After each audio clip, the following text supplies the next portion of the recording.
हम्म।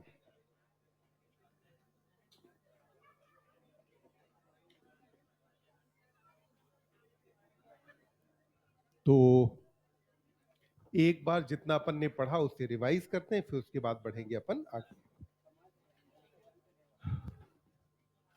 तो टिश्यू की डेफिनेशन में क्या था? ग्रुप ऑफ सिमिलर सेल या डिसिमिलर?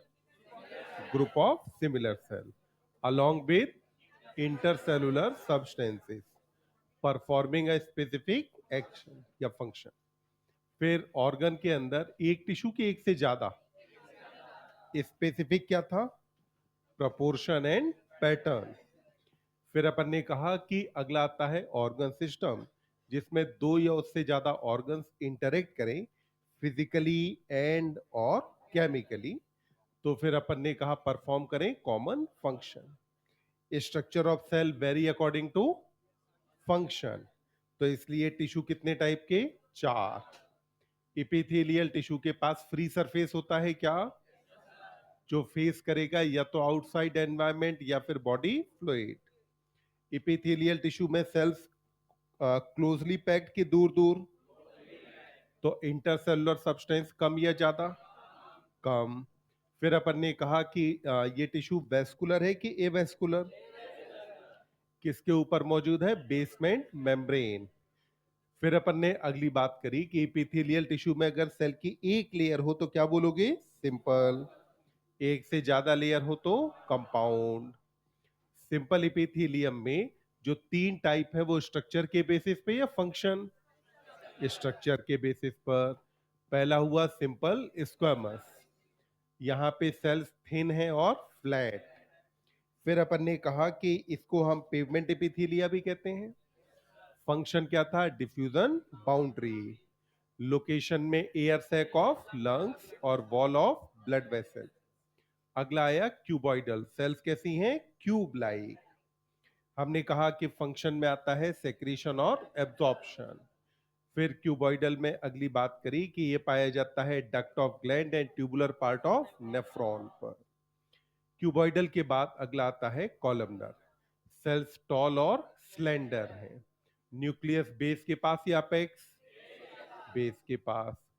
फिर हमने कहा कि यह है स्टमक और इंटेस्टाइन पर। क्यूबॉइडल में हमने कहा कि अगर माइक्रोविलाई हो तो क्या कहोगे? Brush border cuboidal. Location PCT of nephron. Columnar में अगर माइक्रोविलाई हो तो क्या कहेंगे? Brush border columnar. लोकेशन में क्या क्या? Small intestine. फिर अगला हमने कहा कि अगर क्यूबॉइडल या कॉलमनर सेल में फ्री सरफेस पर सिलिया पाए जाए तो क्या कहेंगे? Ciliated epithelium. सिलिएटेड एपिथेलियम में अपन ने कहा लोकेशन में ब्रोंकियोल और फेलोपियन ट्यूब। यहां पे इनका काम है movement of particle in specific direction. अगला आ जाता है आपका ग्लैंडुलर एपिथेलियम। सिंपल या कंपाउंड? सेल्स का शेप कैसा? क्यूबॉइडल और कॉलमनर। यूनिसेलुलर और मल्टीसेलुलर? यूनिसेलुलर में क्लस्टर या आइसोलेटेड? जबकि मल्टीसेलुलर में क्लस्टर है। यूनि का एग्जांपल गोब्लेट सेल, मल्टी का example salivary gland. Site of secretion के बेसिस पर हो जाते हैं दो, एक्सोक्राइन और एंडोक्राइन। एक्सोक्राइन में हमने कहा कि डक्ट है कि नहीं, जबकि एंडोक्राइन में डक्ट नहीं है। एक्सोक्राइन से सारे सेक्रीशन आएंगे क्या छोड़ के? हार्मोन। एंडोक्राइन से क्या सेक्रेट होगा? हार्मोन।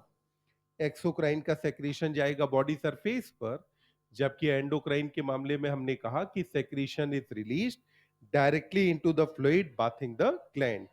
और यहां कौन से फ्लूइड की बात चल रही थी? टिश्यू फ्लूइड की। फिर अपन ने कहा कि अगला आता है कंपाउंड एपिथेलियम, जबकि सेल्स की लेयर एक से ज्यादा यानी यूजुअली 4 से 6। सेक्रीशन और एब्जॉर्प्शन में रोल ज्यादा कि कम? वहीं हमने कहा प्रोटेक्शन प्रोवाइड करता है from mechanical and chemical stress. फिर अगला अपन ने कहा कि कंपाउंड एपिथेलियम है dry surface of skin, moist surface of buccal cavity, pharynx, oesophagus, duct of salivary gland and pancreatic duct पर।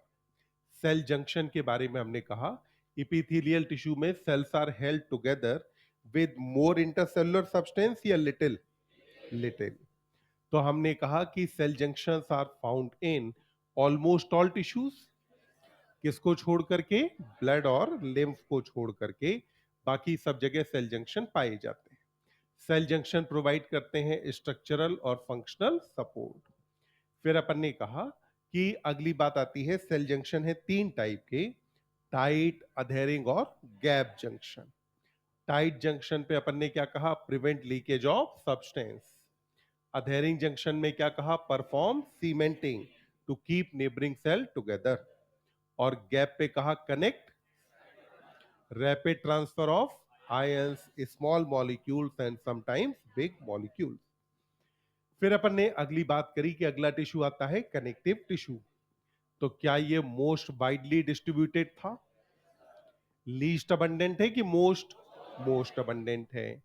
फिर हमने कहा कि कनेक्टिव टिश्यू को अगर हम देखें तो बॉडी में अलग अलग ऑर्गन्स, टिश्यू वगैरह को आपस में कनेक्ट करने वाला टिश्यू है, तभी इसको ये नाम मिला। अगला हमने कहा कि जो कनेक्टिव टिश्यू है इसकी इसके अंदर अगर हम बात करें तो यहां पर अब स्ट्रक्चर में कौन कौन सी चीजें होंगी उसके बारे में जरा देखते हैं। तो अपन बात किसके बारे में करने वाले हैं? कनेक्टिव टिश्यू की स्ट्रक्चर। तो बोलो, अगर बेटा कोई भी टिश्यू है तो क्या इस टिश्यू के अंदर सेल्स पाई जानी चाहिए? सेल्स होनी चाहिए ना। तो कनेक्टिव टिश्यू में सबसे पहली चीज क्या हो जाएगी? सेल। तो किसी भी टिश्यू में सेल है। फिर अगर हम कनेक्टिव टिश्यू का डायग्राम एनसीईआरटी का देखें, एरियोलर वाला डायग्राम सामने रखना आपने। तो देखिए, क्या आपको यहां पर फाइबर्स दिखाई दे रहे हैं? फाइबर दिख रहे हैं ना? तीन तरह के फाइबर दिख रहे होंगे, एक तो नीले वाले, एक पिंक कलर के, और एक आपको दिखाई देंगे यहां पर येलो कलर के। तीन फाइबर दिखे कि नहीं? एक नीले वाले फाइबर दिखाई दिए जो बंडल में हैं, पिंक कलर के फाइबर है जो अकेले हैं पर ब्रांच्ड हैं, फिर आपको येलो वाले फाइबर दिखाई दिए अकेले हैं और ब्रांच्ड हैं। तो कितने तरीके के फाइबर हैं? तीन। फाइबर के बाद सेल और फाइबर के बीच में यहां पर क्या मौजूद होगा? मैट्रिक्स। और इसी मैट्रिक्स को हम क्या बोलते हैं? Ground substance. तो किसी भी कनेक्टिव टिश्यू में कितनी चीजें पाई जाती हैं बेटा? तीन। क्या क्या होगा? सेल, फाइबर और मैट्रिक्स। तो कनेक्टिव टिश्यू में कितने कंपोनेंट हुए? तीन। सेल्स, फाइबर और मैट्रिक्स। अब देखो, सेल्स में आपको सबसे बड़ी और मोस्ट प्रोमिनेंट सेल कौन सी दिखाई दे रही है यहां पर? फाइब्रोब्लास्ट। सबसे बड़ी और मोस्ट प्रोमिनेंट सेल कौन सी दिख रही है अपने को? फाइब्रोब्लास्ट। ये जो फाइब्रोब्लास्ट है, क्या इसके नाम में फाइबर आ रहा है? तो फाइब्रोब्लास्ट का यहां पे काम होता है कि ये करती है synthesis of fibre and matrix. तो यहां सिंथेसिस किसका होगा? तो अपन ने कहा बेटा सिंथेसिस होता है फाइबर और मैट्रिक्स का। तो फाइबर्स और मैट्रिक्स सिंथेसाइज करना किसका काम है? फाइब्रोब्लास्ट का। फाइब्रोब्लास्ट के बाद डायग्राम में देखो और कोई सेल दिखाई दी आपको? बोलो नाम। नाम क्या है? मैक्रोफेज। मैक्रो मतलब बड़ा कि छोटा, और फेज मतलब होता है खा जाने वाला। फेज मतलब क्या होता है? खाने वाला। ठीक। जैसे एक वायरस होता है ना, बैक्टीरियोफेज, जो बैक्टीरिया को खा जाता है, तो वहां भी फेज का मतलब क्या है? खा जाने वाला। तो ये जो मैक्रोफेज है इसका काम होता है फैगोसाइटोसिस। क्या काम है? फैगोसाइटोसिस। मतलब जब अगर किसी दूसरी सेल को ये खा जाए तो उस प्रोसेस को क्या कहा जाएगा? फैगोसाइटोसिस। अब फैगोसाइटोसिस किसका? तो अपन ने कहा फैगोसाइटोसिस एक तो पैथोजन का। मान लो समहाउ अगर कोई पैथोजन यहां आ गया तो उसका फैगोसाइटोसिस कौन करेगा? मैक्रोफेज। और पैथोजन के अलावा ये फैगोसाइटोसिस करता है सेल डेब्रिस का। फैगोसाइटोसिस किसका हुआ? Cell debris. डेब्रिस वर्ड का मतलब होता है कचरा। डेब्रिस का मतलब क्या है? कचरा। तो देखिए, जब भी अगर किसी टिश्यू के अंदर वियर एंड टियर होगा, मतलब टूट फूट होगी, तो टूट फूट के बाद कुछ टूटी हुई, कुछ मरी हुई सेल्स बचेंगी। अब वो जो टूटी और मरी हुई सेल्स हैं, अगर उनको रिमूव नहीं किया तो वहीं पे अब वो सड़ने लगेगी, और सड़ेगी तो समस्या उत्पन्न करेगी ना। तो इसीलिए क्या उसका फैगोसाइटोसिस करना जरूरी है? यस। तो फैगोसाइटोसिस कौन करता है? मैक्रोफेज। तो अगली सेल हुई आपकी मैक्रोफेज। अब बोलो तीसरी सेल जिसकी लेबलिंग और दिख रही है उसका नाम क्या है? Mast cell. ये जो मास्ट सेल है, ये है बेसोफिल की सिस्टर। ये बेसोफिल की कौन है? बहन। ठीक। तो जो काम बेसोफिल के ब्लड में, वही काम टिश्यू में किसके हैं? मास्ट सेल के हैं। तो ये जो मास्ट सेल है, ये सेक्रीट करती है तीन चीजें। कितनी चीजें सेक्रीट करेगी? तीन। पहला, सेक्रीट करती है हिस्टामीन। क्या सेक्रीट किया? हिस्टामीन। दूसरा सेक्रीट करती है सेरोटोनिन। और तीसरा सब्सटेंस कौन हो जाएगा? हेपेरिन। तो कितने सब्सटेंस सेक्रीट करे? तीन। कौन कौन? हिस्टामीन, सेरोटोनिन और हेपेरिन। अब इनमें से क्या आपको हिस्टामीन का नाम पढ़ते ही एलर्जी याद आती है? तो हिस्टामीन किसके लिए जिम्मेदार है? एलर्जी के लिए। तो ये किसके लिए होता है? एलर्जी। और ये कराता है वैसोडाइलेशन। क्या कराता है बेटा? वैसोडाइलेशन। वैसो शब्द का मतलब होता है ब्लड वेसल। वैसो मतलब क्या हुआ? Blood vessel. डायलेशन मतलब ब्लड वेसल का डायमीटर बढ़ा कि घटा? डायमीटर क्या हुआ? बढ़ा। तो ब्लड वेसल का डायमीटर बढ़ेगा तो उसको अपन क्या कहेंगे? वैसोडाइलेशन। तो वैसोडाइलेशन कराना किसका काम है? हिस्टामीन का। सेरोटोनिन इसके ठीक उल्टा काम करता है, और ये कराता है वैसो कंस्ट्रिक्शन। क्या कराएगा बेटा? वैसो कॉन्स्ट्रिक्शन कराता है। तो अब आप देखिए, हिस्टामीन का नाम हेल्थ एंड डिजीज के अंदर आ ही जाता है ना। अब जो हेपेरिन है, इसका नाम आपको याद होगा एनसीईआरटी एक्सक्रीशन वाले चैप्टर में, हीमोडायलिसिस के अंदर नाम लेती है ना। तो हेपेरिन क्या होता है? Anti coagulant. मतलब ब्लड को क्लॉट करेगा कि क्लॉट करने से रोकेगा? तो ये ब्लड क्लॉटिंग को रोकता है, इसीलिए हम क्या बोलते हैं? इसे एंटी कोएगुलेंट है। तो हमारे अंदर नेचुरली जो एंटी कोएगुलेंट पाया जाता है, उसका नाम क्या है? हेपेरिन। तो नेचुरली जो एंटी कोएगुलेंट है वो कौन है? हेपेरिन। अब यहां एक बात सुन ली। आपने जब बायोटेक्नोलॉजी पढ़ी होगी, तब आपने पढ़ा है कि हमने बायोटेक्नोलॉजी की मदद से एंटी कोएगुलेंट भी बनाए हैं, और जो बनाया है उसका नाम क्या है? हिरुडिन। कौन बनाया? हिरुडिन। जो किसके अंदर होता है? लीच में। तो अब प्रश्न ये आता है कि अगर हम बायोटेक से बनाने ही निकले थे, तो हमने लीच वाला एंटीकोएगुलेंट क्यों बनाया? अपना क्यों नहीं बना लिया? तो उसका आंसर ये है कि हिरुडिन होता है प्रोटीन। हिरुडिन क्या है? प्रोटीन है। जबकि ये जो हेपेरिन है, ये होता है एक पॉलीसैकेराइड। हेपेरिन क्या है? पॉलीसैकेराइड। या आप इसे म्यूकोपॉलीसैकेराइड के अंदर रखते हैं। बायोटेक्नोलॉजी से आज तक आपने जितने भी प्रोडक्ट बनाए हैं, वो सब के सब लाइन से प्रोटीन है। प्रोटीन के अलावा आप कुछ नहीं बना पाए अब तक। इंसुलिन बनाया, आप जानते हैं प्रोटीन है। ग्रोथ हार्मोन हमने बनाया है, ग्रोथ फैक्टर्स बनाए हैं, ये सब के सब क्या होते हैं? प्रोटीन है। हमने कुछ हार्मोन भी बनाए हैं, एफएसएच वगैरह, प्रोटीन है। जैसे मान लो बात आती है रोजी की, ह्यूमन अल्फा लेक्ट एल्ब्यूमिन, वो भी क्या है? प्रोटीन है। तो आपने जितना जो कुछ बनाया वो क्या है? प्रोटीन। ये हेपेरिन क्या है? पॉलीसैकेराइड। तो कोई पॉलीसैकेराइड अब तक हम बायोटेक्नोलॉजी से बना नहीं पाए हैं। तो इसीलिए हमने अपना एंटीकोएगुलेंट बनाने की बजाय, जब नेचुरल एंटीकोएगुलेंट बनाया बायोटेक से, तो अपन ने वहां पर क्या बना लिया? हिरोडिन। तो अपन ने कहा कि मास्ट सेल से कितनी चीजें सेक्रेट हुई? तीन। अब इसमें देखो, लेफ्ट साइड में येलो कलर की दो सेल आपको दिख रही हैं। ये जो सेल हैं, इनका नाम है एडिपोसाइट। ये जो दो सेल आपको दिखाई दे रही हैं, ये कौन सी है? एडिपोसाइट। क्या हम जानते हैं एडिपोसाइट का काम स्टोरेज ऑफ फैट है? इसका काम क्या है? Storage of fat. इसके अलावा आपको यहां पे कुछ डब्ल्यूबीसी भी दिखाई देंगे और अपने को क्या दिखाई दे रही हैं? कुछ डब्ल्यूबीसी दिखाई देती हैं। तो डब्ल्यूबीसी के बारे में हम जानते हैं ना कि डब्ल्यूबीसी ब्लड वेसल को पार करके बाहर आ सकती है और अंदर जा सकती है। हमने लोकोमोशन मूवमेंट में पढ़ा है कि डब्ल्यूबीसी अमीबॉइड मूवमेंट शो करती है। तो क्या डब्ल्यूबीसी कनेक्टिव टिश्यू में जा सकती है? हाँ। आई कहां से? ब्लड से।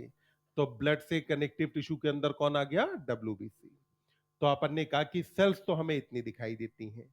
पहले आप देखो डायग्राम में जितनी जो सेल दिखाई दे रही हैं वो सारी बात अपने को समझ में आ रही है।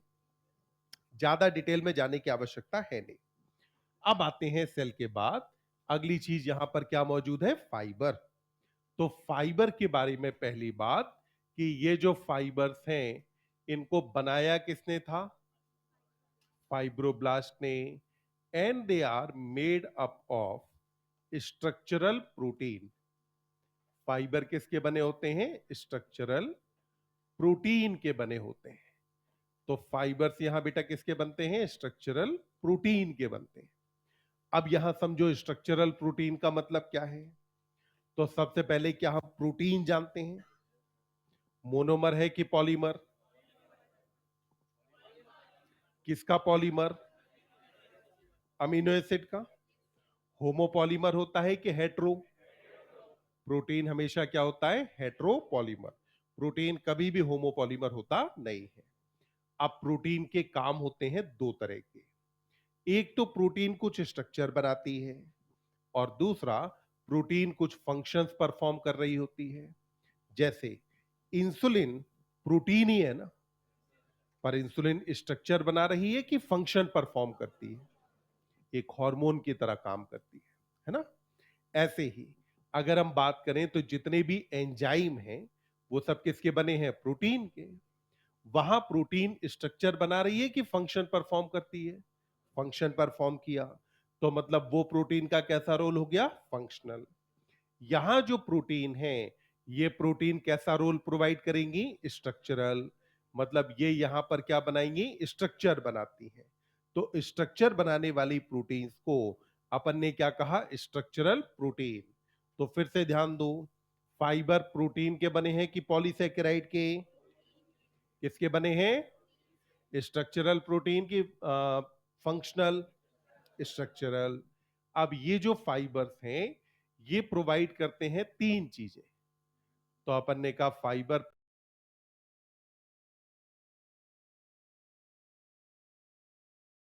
बनते हैं स्ट्रक्चरल प्रोटीन के बनते हैं। अब यहां समझो स्ट्रक्चरल प्रोटीन का मतलब क्या है। तो सबसे पहले क्या हम प्रोटीन जानते हैं? मोनोमर है कि पॉलीमर? किसका पॉलीमर? अमीनो एसिड का।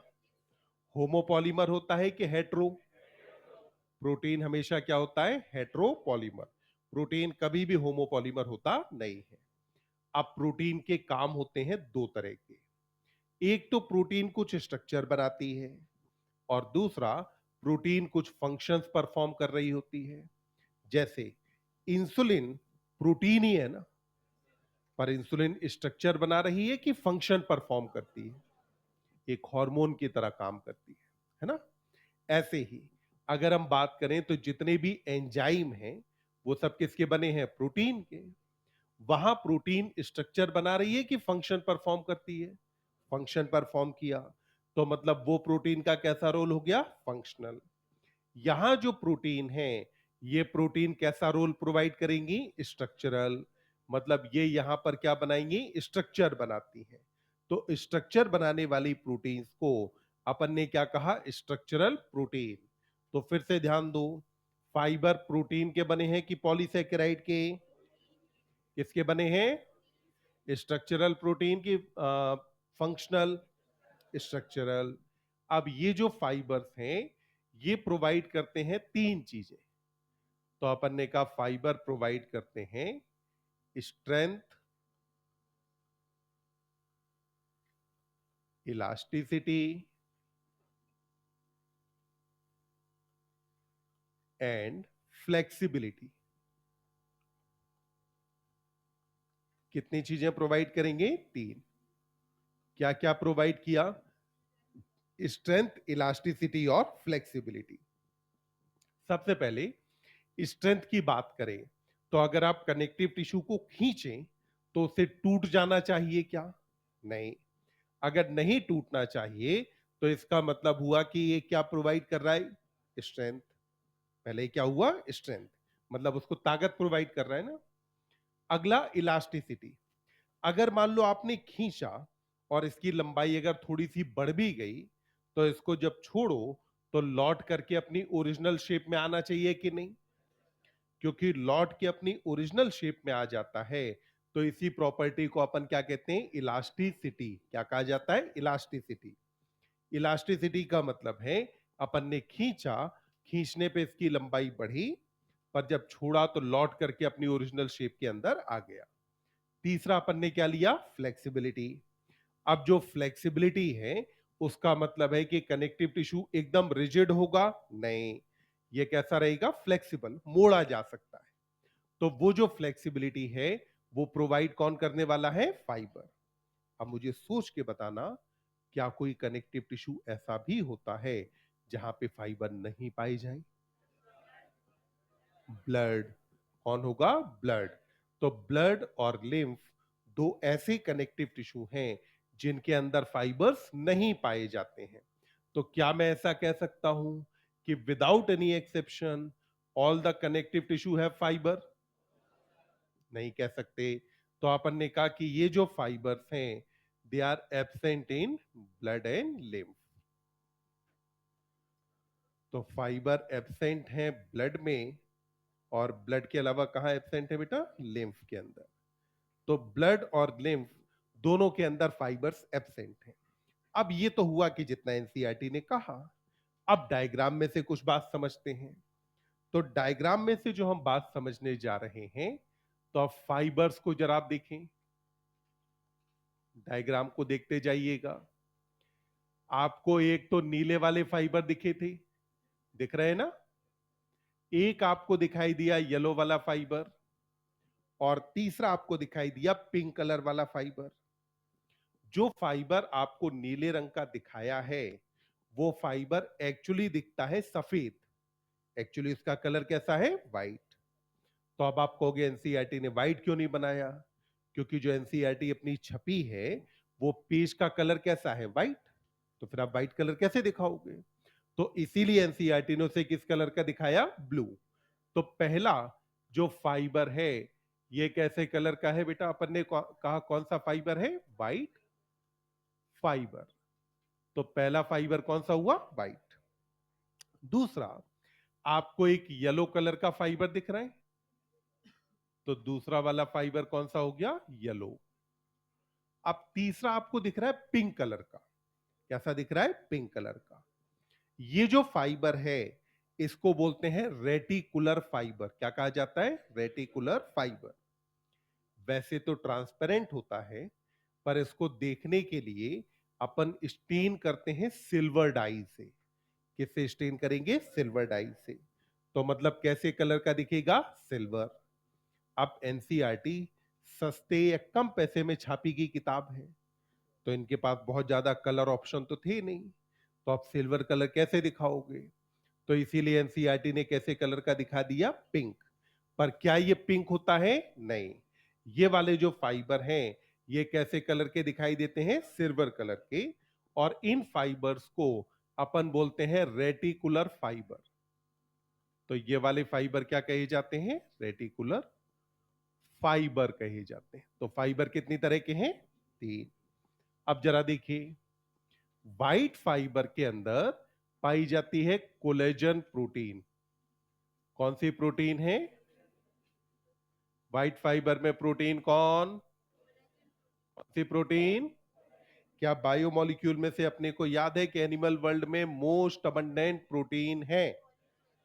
एनिमल वर्ल्ड में मोस्ट अबंडेंट प्रोटीन कौन? कोलेजन। कौन से वर्ल्ड में मोस्ट अबंडेंट है? Animal world.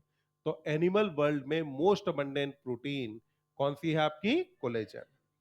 फिर आपने कहा कि जो येलो फाइबर हैं ये बने होते हैं इलास्टिन प्रोटीन के। किसके बने हैं? इलास्टिन प्रोटीन के। तो इसका मतलब हुआ व्हाइट और येलो फाइबर की प्रोटीन अलग है। रेटिकुलर फाइबर ये बने होते हैं बेटा रेटिकुलिन प्रोटीन के। ये कौन सी प्रोटीन के बने हैं? रेटिकुलिन प्रोटीन के बने हैं। तो रेटिकुलिन प्रोटीन के बने हुए इन फाइबर्स को अपन क्या नाम देते हैं? Reticular fibre. तो फाइबर कितनी तरह के? 3। अब जरा देखिए, ये जो व्हाइट फाइबर हैं, इसको जरा देखो, बंडल में है या अकेले अकेले हैं? तो क्या मैं ऐसा लिख दूं, अकर इन बंडल? तो ये किस में दिखाई देते हैं? बंडल में। तो अपन ने कहा बंडल के फॉर्म में दिख रहे हैं। फिर बात कर लेते हैं येलो फाइबर की। येलो फाइबर को अगर हम देखें तो येलो वाले जो फाइबर है ये अकेले हैं कि बंडल में? अकर सिंगल। और जो ये रेटिकुलर फाइबर है ये भी अपने को कैसा दिखाई दे रहा है? सिंगल। तो अपन ने कहा ये भी कैसा दिखने वाला है? सिंगल। ये भी सिंगल दिखाई देता है। अब जरा देखो, कोलेजन फाइबर्स को देख करके ध्यान से और मुझे बताएं कि ये ब्रांच्ड है कि अनब्रांच्ड है? अनब्रांच दिख रहा है ना? अब जरा समझो, मान लो ये बेटा फाइब्रोब्लास्ट सेल है। ये जो सेल अपन ने बनाई, ये सेल कौन है? फाइब्रोब्लास्ट। अब एनसीईआरटी जो आपको दिखाना चाहती है, तो कुछ ऐसे मानो आपके पास 6 कोलेजन फाइबर हैं, जिनमें से 3 फाइबर ऐसे गए और 3 फाइबर ऐसे करके गए। तो क्या यहां पे ब्रांचिंग है? नहीं ना। इधर कितने फाइबर हैं? 6। और यहां कितने निकले? 3 3। एक से दो तो नहीं बना। जब अगर एक से दो नहीं बना तो ये ब्रांच्ड हुआ कि अनब्रांच्ड? तो ये अपन ने कहा कि ये होता है अनब्रांच्ड। अब जरा देखिए, क्या आपको येलो वाले फाइबर और रेटिकुलर फाइबर दोनों में ब्रांचिंग दिख रही है कि नहीं? है ना? ज्यादा ब्रांच कौन? रेटिकुलर फाइबर में ब्रांचिंग है ज्यादा। तो अपन ने कहा कि जो येलो फाइबर हैं they are branched. Yellow fibre कैसे होते हैं बेटा? ब्रांच्ड। और ये रेटिकुलर फाइबर के बारे में अपन ले लेते हैं that they are highly branched. ये कैसे रहने वाले हैं? हाईली ब्रांच्ड होंगे। अब जरा देखिए, फिर जो फाइबर्स आते हैं, इनमें से कोलेजन फाइबर के बारे में अगर मैं बात करूं तो इसमें स्ट्रेंथ होती है ज्यादा। स्ट्रेंथ तो क्या है? ज्यादा। जबकि इसके अंदर इलास्टिसिटी होती है कम। तो स्ट्रेंथ ज्यादा है जबकि इलास्टिसिटी कंपेटिवली क्या है? कम है। मतलब समझिए, अगर आप कोलेजन फाइबर को खींच के तोड़ना चाहें तो इसको तोड़ना आसान होगा कि मुश्किल? क्योंकि स्ट्रेंथ है ज्यादा। पर अगर मान लो कोलेजन फाइबर इतना बड़ा है, आपने खींच के इसकी लंबाई इतने से इतनी अगर कर दी, तो क्या ये लौट के अपनी ओरिजिनल लंबाई पे आएगा? नहीं। तो इसीलिए हमने कहा कि इलास्टिसिटी क्या है? कम, जबकि स्ट्रेंथ क्या है? ज्यादा। कोलेजन फाइबर मौजूद होते हैं टेंडन में। कहा होता है? टेंडन। टेंडन बोलो मसल और बोन के बीच, की बोन और बोन? मसल और बोन के बीच कौन होता है? टेंडन। आपके बाइसेप मसल को आपकी ह्यूमरस से एक टेंडन ने जोड़ रखा है। अगर इस टेंडन को आपकी ह्यूमरस से खींच के निकालना हो तो आपको 600 किलो का फोर्स लगाना पड़ेगा। कितना फोर्स लगाना पड़ेगा? 600। तो इसका मतलब हुआ कि बहुत मजबूती से यहां जुड़ा है। आप समझो, आपने मान लो कोई भी ऑब्जेक्ट उठाया 10 20 50 किलो का, तो ऑब्जेक्ट उठाया तो फोर्स किसने लगाया? बाइसेप ने। अब वो जो फोर्स है वो यहां टेंडन के थ्रू ह्यूमरस पे ट्रांसफर होगा। अगर ये टेंडन को बनाने वाला फाइबर मजबूत ना हो तो आपको नहीं लगता कि 50-100 किलो उठाने पर ये क्या होता है? टेंडन निकल के बाहर आ जाता। अगर हम बॉडी बिल्डर्स वगैरह को देखें या जो लोग हैवी वेट लिफ्टिंग करते हैं, तो वो लोग तो साहब 1.5 200 किलो तक उठा ले जाते हैं। वो इसीलिए क्योंकि एक हाथ से आपको इस टेंडन को बाहर निकालने के लिए फोर्स कितना लगाना है? 600 किलो। दोनों हाथ के निकालने हैं तो 1200 किलो। और इंसान की हैसियत से बाहर है कि 200-300 किलो से ऊपर उठा ले। तो मतलब क्या ये टेंडन कभी फेल होगा? नहीं। तो हमने कहा टेंडन पे क्या मौजूद है यहां पर? Collagen fibre. ये कहा जाता है कि कोलेजन फाइबर सिमिलर वेट के आयरन के वायर से कहीं ज्यादा मजबूत है। मतलब कोलेजन फाइबर जो है सिमिलर वेट का, आप स्टील का या आयरन का आप एक तार ले लो, उससे कहीं ज्यादा मजबूत कौन होता है? Collagen fibre. इसमें स्ट्रेंथ बहुत ज्यादा है। अब देखिए इसके पास आते हैं। इसके पास स्ट्रेंथ तो है कम, स्ट्रेंथ इसके पास क्या होती है? कम है। जबकि इसके अंदर इलास्टिसिटी होती है ज्यादा। इलास्टिसिटी क्या रहेगी यहां पर? ज्यादा होती है। तो स्ट्रेंथ कम है, जबकि येलो फाइबर के पास इलास्टिसिटी कंपेटिवली क्या रहेगी? ज्यादा है। अब स्ट्रेंथ कम है, इलास्टिसिटी ज्यादा है, इस बात से मतलब मैं क्या निकालूं? तो मतलब कि अगर इसे हम पकड़ के खींचें तो ये टूट जाएगा क्या? हाँ। पर अगर आपने टूटने वाली लिमिट से थोड़े पहले तक खींचा तो ये अपनी लंबाई में बढ़ेगा और वापस से लौट के अपनी नॉर्मल शेप में आ जाएगा। ये मौजूद होता है लिगामेंट में। कहां पाया जाता है? लिगामेंट। लिगामेंट होता है बोन और बोन के बीच। कहां होता है? बोन और बोन के बीच जो पाया जाता है उसको अपन क्या कहते हैं? लिगामेंट। अब ये जो लिगामेंट है, कभी कभी होता है कि लिगामेंट जरूरत से ज्यादा खिंच जाते हैं। जब खिंच जाते हैं तो अपने अंदर आता है स्प्रेन यानी कि मोच। कभी कभी होता है ना, अपन कहीं रास्ते में जा रहे हैं, अचानक से सरफेस अनइवन है तो पैर मुड़ा, और पैर मुड़ गया तो मोच आ जाती है ना। तो वो मोच क्यों आई? क्योंकि वहां पे जो लिगामेंट था वो लिगामेंट जरूरत से ज्यादा खिंच गया, तो कुछ टूटा, डैमेज हो गया। अब उतनी जगह पे स्वेलिंग आ गई। धीमे धीमे करके वो लिगामेंट अपने आप को रिपेयर करता है। जब वो रिपेयर कर लेता है तो मूंछ खत्म हो जाती है। तो येलो फाइबर में स्ट्रेंथ क्या है? कम, जबकि इलास्टिसिटी ज्यादा। अब जो रेटिकुलर फाइबर है, ये बॉडी में ऐसे ऑर्गन्स में पाया जाता है जिनको जीवन में कभी भी स्ट्रेंथ और इलास्टिसिटी की कोई जरूरत होती ही नहीं है। जैसे ये मौजूद है स्प्लीन में।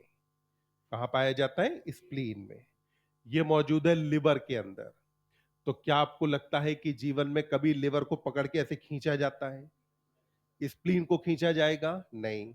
तो इनके पास ना तो स्ट्रेंथ होती है, ना तो इनके पास स्ट्रेंथ है, और न ही इनके पास इलास्टिसिटी है।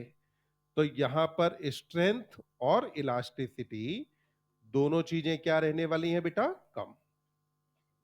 तो स्ट्रेंथ और इलास्टिसिटी दोनों कम होती हैं रेटिकुलर फाइबर में।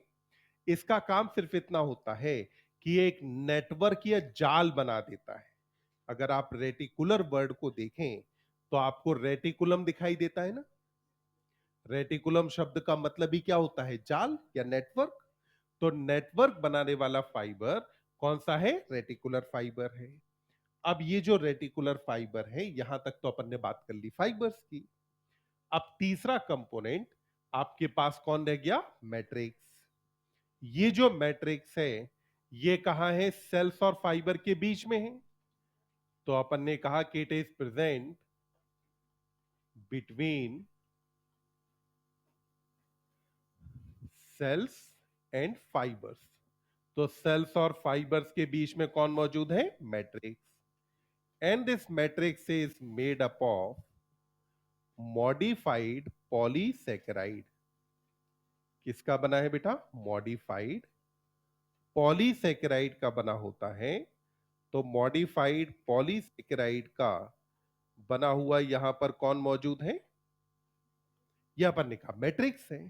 तो मैट्रिक्स किससे बना है? मॉडिफाइड पॉलीसेकेराइड से। अब समझो बात को। क्या हम पॉलीसेकेराइड जानते हैं क्या चीज होती है? बताओ जरा।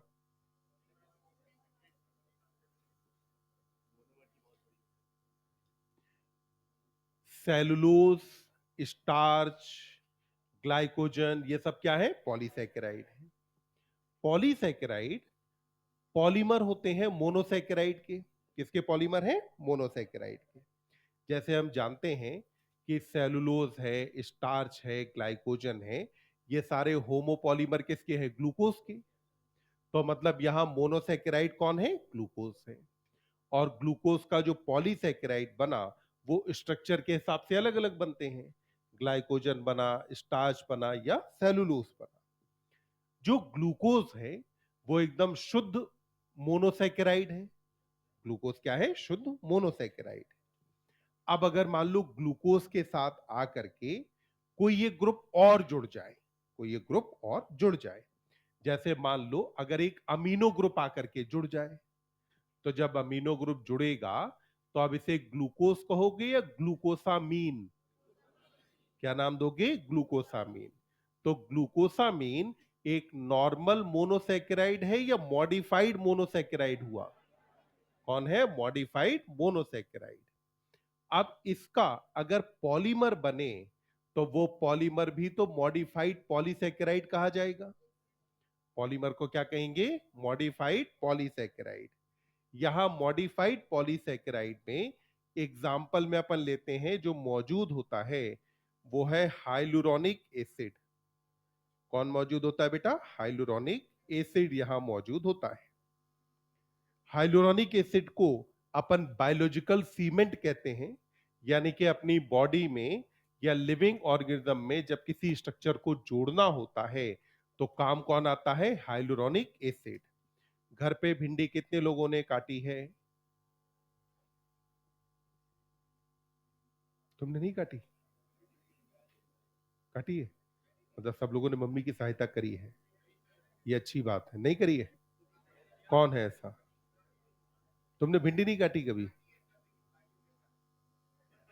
अच्छा, भाइयों के साथ। तो सहायता तो मम्मी की करी ना, अल्टीमेटली तो सहायता मम्मी की हुई ना। भाइयों के साथ कि बाइयों के साथ?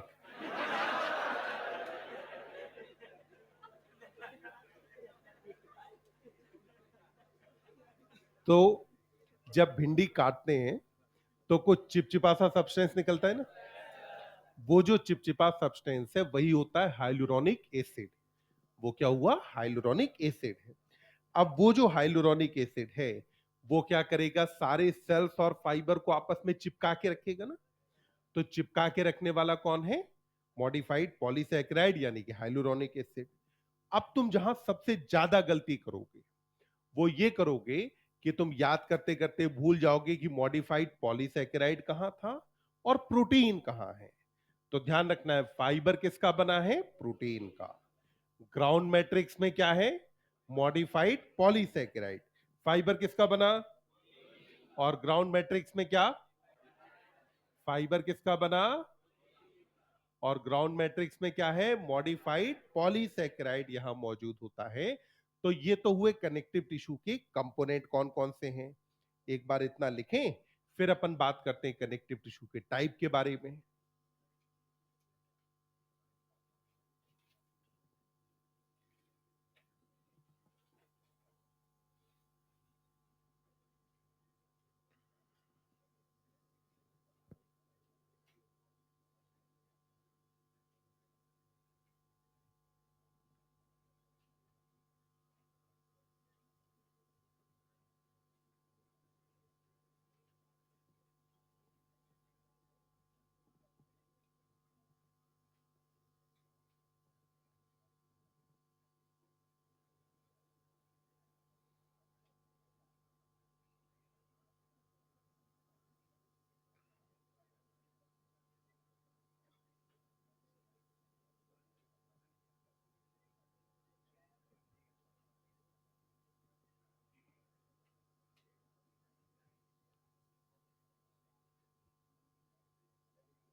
कौन सा बेटा?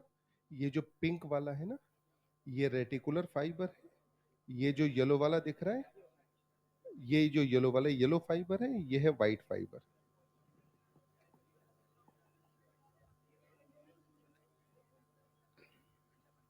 कितने बच्चे लिख रहे हैं? जल्दी लिखो फटाफट।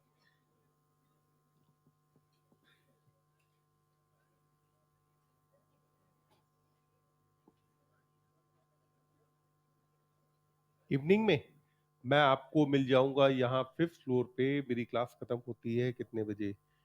6:35, 6:40 के आसपास, 6:40, 6:45 पे।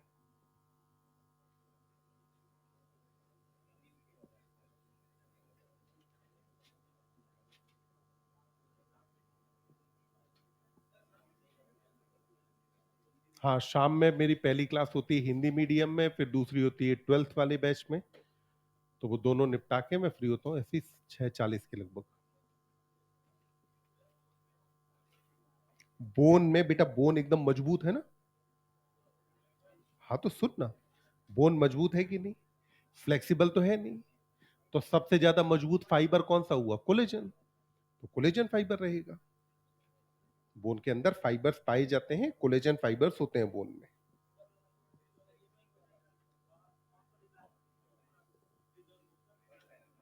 हम्म। हाँ, तो वो जो फ्लेक्सिबिलिटी आती है, इलास्टिसिटी नहीं, फ्लेक्सिबिलिटी आ जाती है। जैसे बोन को अगर अपन डाइल्यूट HCl में रख दें तो धीमे धीमे सारा कैल्शियम गायब हो जाएगा। तो जो बोन बचेगी वो एकदम फ्लेक्सिबल हो जाएगी, इलास्टिक नहीं होगी। तो कोलेजन फाइबर है वह। हाँ, कोलेजन फाइबर तो रहेगा वह। हम्म। ये जो पिंक वाला है ये रेटिकुलर फाइबर है। ये येलो वाला दिख रहा है ये इलास्टिक फाइबर है। ये जो दिख रहा है ये वाइट फाइबर है। अगले पेज पे आए।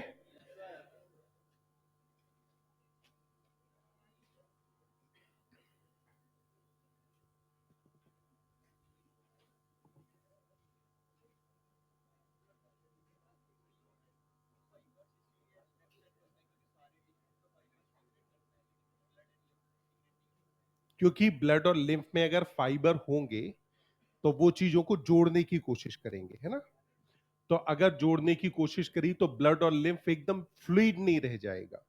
आपको उसे एकदम लिक्विड रखना है। तो इसीलिए उसके अंदर ना फाइबर होते हैं ना सेल जंक्शन होते हैं। दोनों चीजें एब्सेंट है।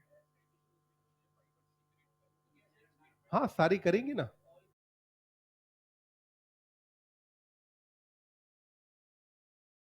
को जोड़ने की कोशिश करेंगे, है ना? तो अगर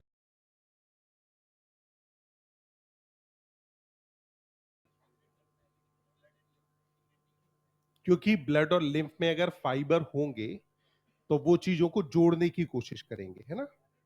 तो अगर जोड़ने की कोशिश करी तो ब्लड और लिम्फ एकदम फ्लूइड नहीं रह जाएगा। आपको उसे एकदम लिक्विड रखना है। तो इसीलिए उसके अंदर ना फाइबर होते हैं ना सेल जंक्शन होते हैं। दोनों चीजें एब्सेंट है।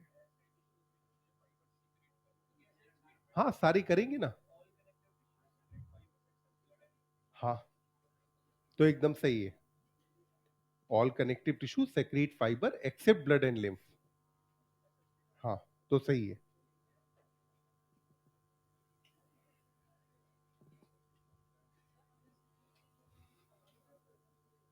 क्या बेटा? तो नहीं, ब्लड और जो लिम्फ है, ब्लड का कंपोजिशन अपन ने पढ़ा है।